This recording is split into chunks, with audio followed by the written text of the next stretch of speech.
पिता धन्यवाद करते हैं आज के सुंदर बाइबल अध्ययन के लिए जो आपने हमारे जीवन में दिया। होने दे खुदावन हर एक सुनने पढ़ने वाले को बड़ी बरकत दे पिता, आशीष कर यीशु नाम से मांगते हैं, आमीन। हम पढ़ेंगे निर्गमन की किताब, उसका पहला अध्याय।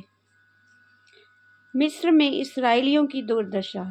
इसराइल के पुत्रों के नाम जो अपने अपने घराने को लेकर याकूब के साथ मिस्र देश में आए ये हैं: रूबेन, शिमोन, लेवी, यहूदा, इसाकार, जबूलून, बिन्यामीन, दान, नप्ताली, गाद और आशेर। और यूसुफ तो मिस्र देश में पहले ही आ चुका था। याकूब के निज वंश में जो उत्पन्न हुए वे सब 70 प्राणी थे। यूसुफ और उसके सब भाई और उस पीढ़ी के सब लोग मर मिटे, परंतु इज़राइल की संतान फूलने फलने लगी और वे लोग अत्यंत सामर्थी बनते चले गए और इतना अधिक बढ़ गए कि सारा देश उनसे भर गया।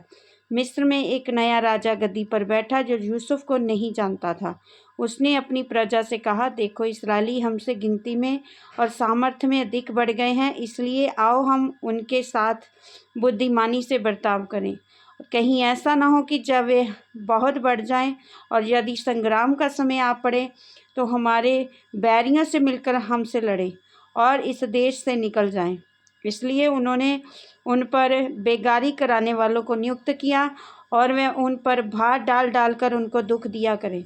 और उन्होंने फ़िरौन के लिए पितोम और रामसेस नामक भंडार वाले नगरों को बनाया, पर ज्यों-ज्यों वे उनको दुख देते गए त्यों-त्यों वे बढ़ते और फैलते गए। इसलिए वे इस्राएलियों से अत्यंत डर गए। तो भी मिस्रियों ने इस्राएलियों से कठोरता के साथ सेवा करवाई और उनके जीवन को गारे, ईंट और खेती के भांति के काम की कठिन सेवा से दुखी कर डाला। जिस किसी काम में वे उनसे सेवा करवाते उनमें वे कठोरता का व्यवहार करते थे।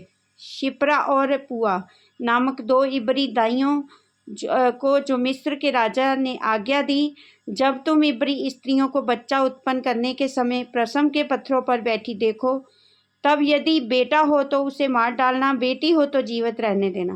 परंतु वे दाहियाँ परमेश्वर का भय मानती थी, इसलिए मिस्र के राजा को आज्ञा ना मानकर लड़कों को भी जीवित छोड़ देती थी।